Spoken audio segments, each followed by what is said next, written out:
Hey, just because you drive a cheap old car doesn't mean you are broke. At least that's what you hope people think when you get out of your car. But if you drive one of these 5 cars, nobody is laughing at you. They will give you nods of respect, fist bumps, and slide into your DMs. You are watching Turbo Itchy. Let's start with a legend.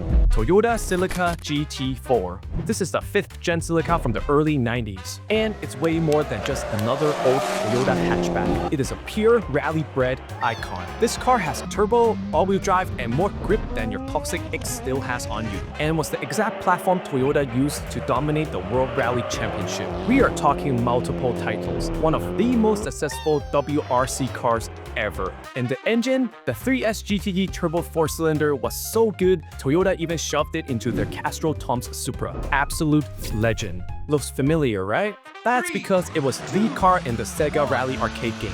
Yeah, the one you fake drove at arcades while your parents pretended to insert coins in the machine. You were pretending to play then, but now you can own the real thing for under 15K. If you got extra cash, hunt down the imported GT4 RC trim, also called the Carlos Sainz edition. Not the Carlos Sainz from F1. I'm talking about his dad, Carlos Sainz Sr., the rally GOAT who helped Toyota win those championships. This is a homologation special car, which means it's a limited production street version of an actual race car. A clean Celica is still way cheaper than an Evo or STI, but it delivers the same old school turbo all-wheel drive magic. So, when you pull up in a 5th gen Celica GT4, car people know. Racers bow.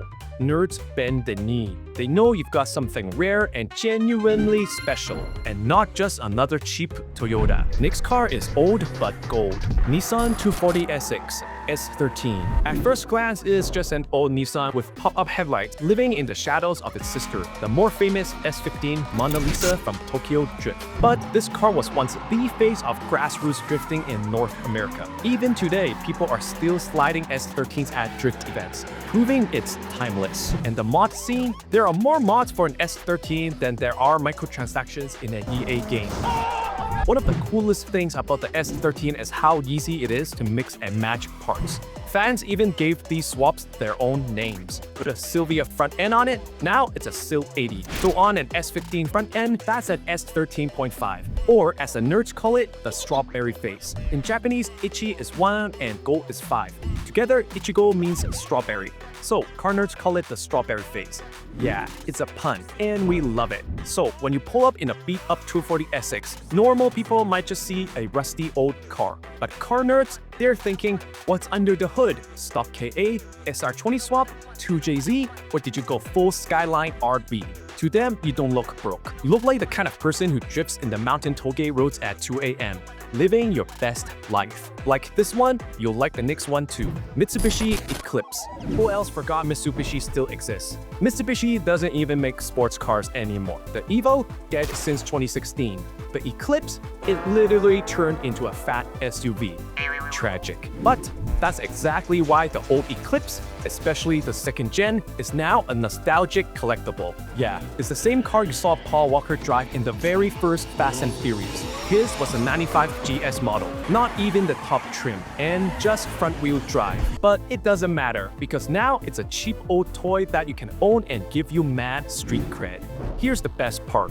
It's still cheaper than a modern Civic. Even better, you can go as mild or wild as you want. Convertible? Yup. 5-speed manual? Just what nerds want. Naturally aspirated? Sure. Turbocharged and all-wheel drive? Ooh la la. Certain trims, like the GSX, actually use the same engine as the early Evos with a slight nerfs. Bonus, the modding potential is huge. Engine swaps, turbos, body kits, or you can go for a Fast and Furious cosplay if you want. It's a blank canvas.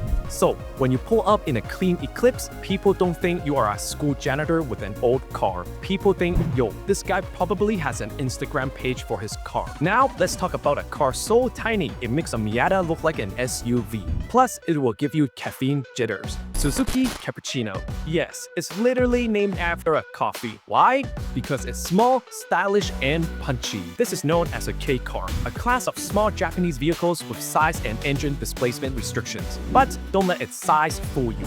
The Cappuccino is a real sports car. It's got front mid-engine, rear-wheel drive, and 50-50 weight distribution. It has a double wishbone suspension and even four-wheel disc brakes. These are stuff usually reserved for way more expensive performance cars. Sure, it only has 62 horsepower, but it weighs less than 1,600 pounds. That's 1,000 pounds lighter than a GT86. And it revs to the moon like a baby S2000. It's like if an S2000 had a tiny baby. Dad? It's not just light because it's small. It's also light because it's built with a lot of aluminum parts. This car is not a joke. Yeah, it has less power than a hairdryer, but you can easily double it with simple mods. Or be completely unhinged like some owners and swap in a Hayabusa Superbike engine, or even a 13B rotary from an RX-7. At that point, it's like strapping a jet engine to a shopping cart. I hope you have good life insurance. Fun fact, it's featured as a starter car in the Gran Turismo series, and also made an appearance in Initial D. In the corners, Takumi was getting his ass whooped. It also has one of the coolest roofs ever. The 3-piece hardtop can transform into a coupe, T-top, Targa, or a full roadster. It's like 4 cars in one. It has multiple personalities, just like your hangry girlfriend. You can only get it as an import, so it's right-hand drive only. Some have been selling for under 10K on Bring a Trailer. Only about 28,000 were ever made. So it's rare, has a cult following, and when you show up in one, regular people will think it's just cute. But car nerds, they know they're sipping on refined coffee taste. Finally, how could I make a video like this without mentioning the AE86? It's the reason why I hum Euro beats while running to a toilet.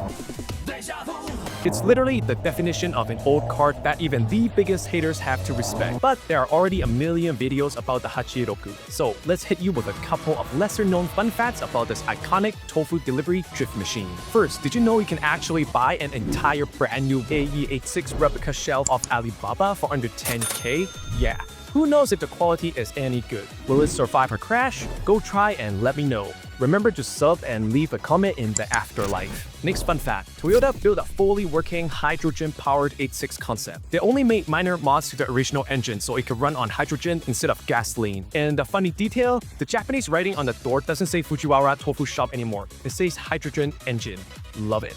Sure, Hachiroku prices have soared, but it is still affordable. Finding a clean stock example is harder than finding true love.